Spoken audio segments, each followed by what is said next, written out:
À première vue, ce que l'on voit généralement dans les œuvres sur Internet, c'est que la Corée du Sud semble être un pays de rêve. Haute technologie, éducation de pointe, une culture pop très vibrante, une économie en constante croissance.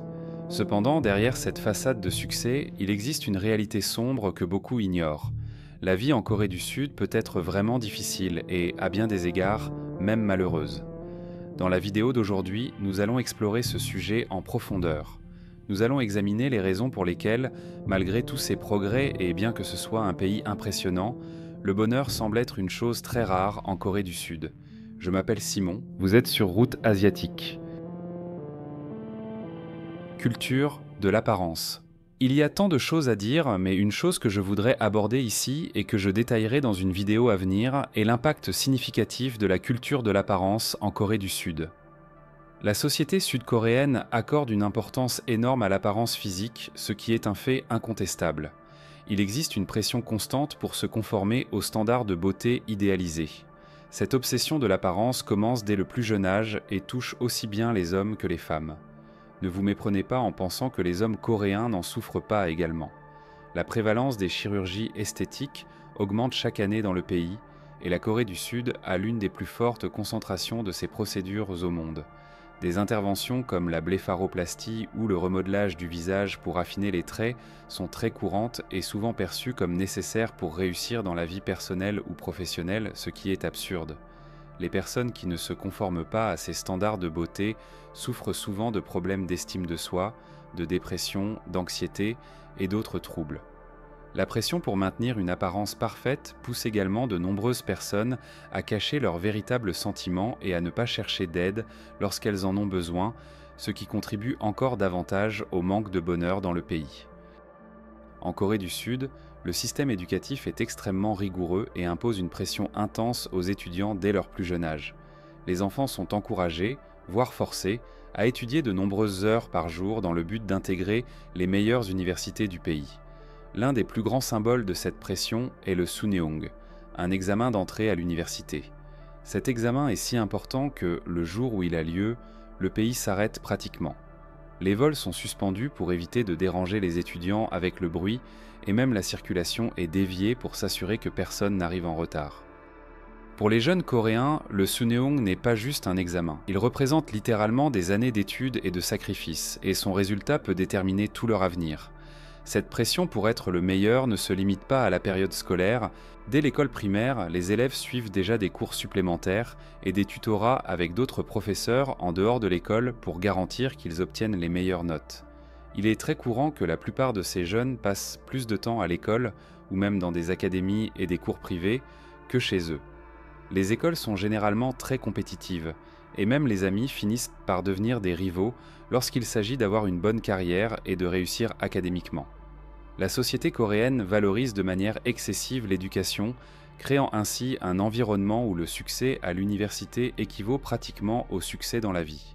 Les parents investissent de grandes sommes d'argent dans l'éducation, espérant que leurs enfants entreront dans les meilleures universités du pays, obtiendront de bons emplois et finalement apporteront honneur et prestige à la famille.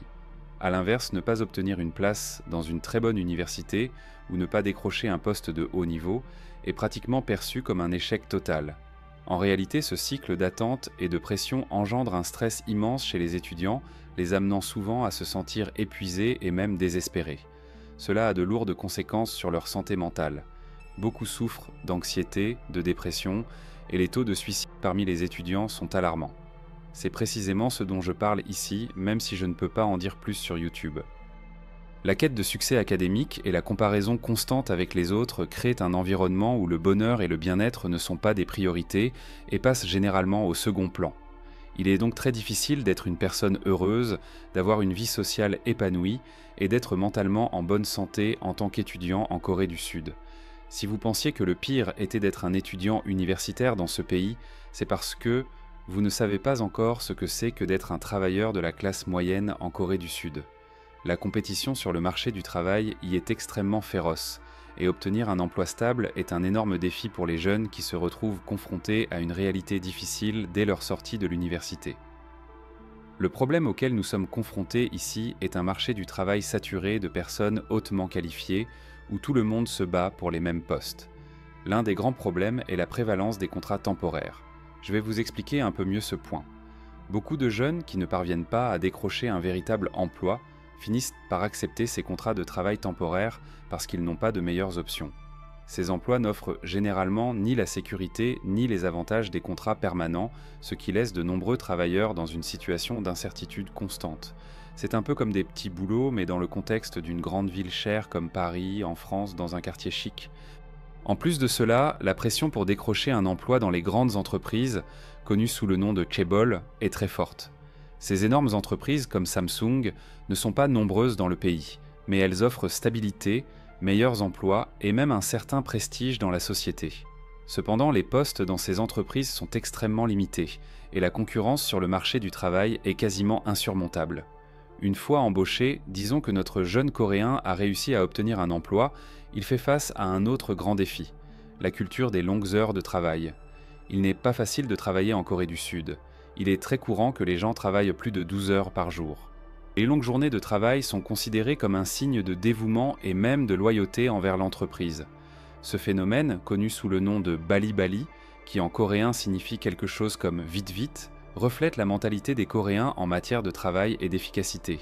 Travailler beaucoup et être très efficace pour l'entreprise est perçu comme un signe de dévouement supplémentaire, quelque chose de valorisé dans la société, ce qui est une grosse erreur. En réalité, je ne peux pas parler de cela sur YouTube, mais ces longues heures de travail ont un prix très élevé. L'impact sur la santé mentale et physique des travailleurs est considérable. Beaucoup souffrent de stress, d'épuisement et même de problèmes de santé physique liés au surmenage. Ce n'est malheureusement pas rare. Le manque de temps pour la vie personnelle, les loisirs ou même le repos contribue à un sentiment de mal-être. Les gens ne sont pas heureux parce qu'ils n'ont pas de passe-temps, pas de temps pour eux-mêmes, car ils sont occupés à travailler toute la journée, tout le temps. De plus, cette culture de travail intense crée un cycle très vicieux. Les employés se sentent obligés de travailler davantage pour conserver leur emploi, car il n'est pas facile d'en trouver un autre dans le pays, tandis que les entreprises continuent d'attendre ce dévouement extrême de la part des travailleurs. Tout cela devient donc très normalisé, ce qui n'est pas du tout sain. Il est donc peu probable que cette situation change de sitôt. Un autre problème majeur, que je ne peux pas mentionner explicitement ici, est la violence et l'intimidation. L'intimidation, ou but, est quelque chose que vous avez peut-être vécu à l'école sous forme de moquerie, de taquinerie et autres comportements nuisibles. Vous savez de quoi je parle ? Cela se produit fréquemment en Corée du Sud et c'est un problème très grave dans les écoles du pays. L'intimidation affecte profondément la vie et la santé mentale des étudiants. L'intimidation peut se manifester de nombreuses façons que vous n'imaginez même pas.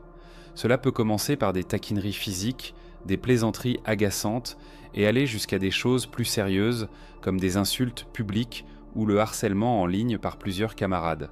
Les statistiques montrent qu'une très grande proportion d'étudiants en Corée du Sud a déjà expérimenté un type d'intimidation. En 2011, un cas choquant a impliqué une lycéenne qui a pris une décision tragique contre elle-même après avoir été constamment intimidée et harcelée par ses camarades de classe. Ces incidents, au-delà de leur tristesse, montrent à quel point il est urgent que la Corée prenne des mesures, car c'est une maladie sociale qui affecte profondément la vie des gens. Le taux de suicide chez les jeunes en Corée du Sud est alarmant, étant l'un des plus élevés parmi les pays développés. La pression académique à l'université, à l'école et même la pression sociale en général jouent un rôle majeur dans ce phénomène. Les étudiants sont souvent soumis à une pression intense de tous les côtés pour réussir académiquement. Cette pression commence souvent dès l'enfance, comme nous l'avons vu précédemment, et elle reste écrasante tout au long de la vie.